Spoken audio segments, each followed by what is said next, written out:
শেখ হাসিনা যে ফ্যাসিস্ট ছিলেন কেবল সেটা মানে সেটা তো আমরা দেখেছি কিভাবে ক্ষমতা আঁকড়ে থাকার জন্য শেষ দিন পর্যন্ত তিনি মানুষকে গুলি করার জন্য নির্দেশ দেওয়ার চেষ্টা করেছেন রাষ্ট্রশক্তিগুলো।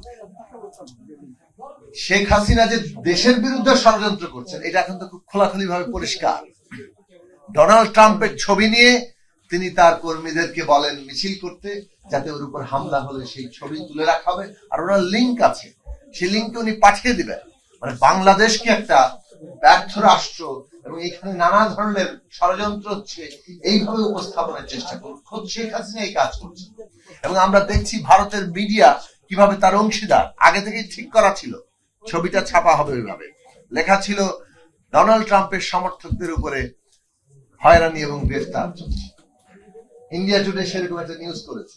শেখ হাসিনার অডিও টেপ যে ফাঁস হয়ে গেছে এটা সম্ভবত তারা শুনতে পাননি অথবা দেখতে পাননি, যার ফলে আগেকার পরিকল্পনা অনুযায়ী ছেপে দিয়েছে।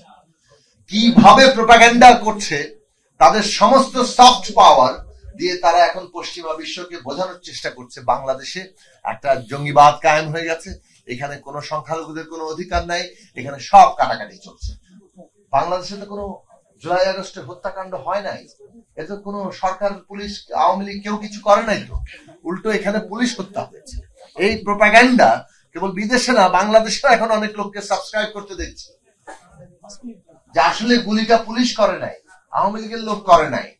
এই যেন কোনো এক ষড়যন্ত্রের মধ্য দিয়ে এই গুলিগুলো হয়ে গেছে এবং বাংলাদেশের ষড়যন্ত্রকারীরা ক্ষমতা দখল করে ফেলেছে।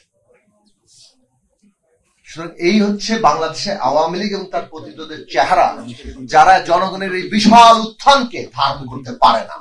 এই দেশটাকে বিভাজিত করতে করতে করতে সমস্ত কিছু জামাত ইসলামীর ঘাড়ে ক্রেডিট দিতে দিতে দেশটাকে তারা প্রায় জামাত বানিয়ে ছেড়ে ছাড়বে। এইটা বাংলাদেশে হতে দেওয়া যাবে না। এবং আজকে প্রবাসীদের এই জায়গায় গুরুত্বপূর্ণ ভূমিকা আছে। যে সফট পাওয়ারের যুদ্ধ শুরু করেছে এই শেখ হাসিনা এবং তার মদতদানকারীরা রাষ্ট্রসমূহ, বাংলাদেশের জনগণকে এই ভেতর থেকে এবং সারা দুনিয়াতে প্রবাসী সকল বাংলাদেশিদের বিশেষভাবে তাদের এই সফট পাওয়ারের বিরুদ্ধে যুদ্ধ করতে হবে। আমাদেরকে এই সমস্ত ফেক নিউজের বিরুদ্ধে লড়াই করতে হবে। হ্যাঁ, বাংলাদেশে হামলা হয়েছে, আমাদের দেশে ধর্মীয় ভাবে পরিচিত হিন্দু, বৌদ্ধ, খ্রিস্টান কিংবা আমাদের দেশে পাহাড়ে আমরা দেখেছি চাকমা, মারমা, ত্রিপুরার উপরে, কিংবা এখানকার নারীরাও নানাভাবে আক্রমণের শিকার হয়েছে। সেই আক্রমণের শিকারের প্রত্যেকটি ঘটনার তদন্ত হওয়া দরকার এবং তার বিচার আমরা দাবি করি। কিন্তু এই আক্রমণের ঘটনা যেভাবে উপস্থাপন করে বাংলাদেশকে একটা পোর্ট্রে করা হচ্ছে, সেটার ভিতরে রাজনীতি আছে এবং যে কারণে মনে হয় যে আক্রমণগুলোর পেছনেও কারা আসলে জড়িত, সেই কারণে সেটা ভালো করে তদন্ত করে বের করা দরকার।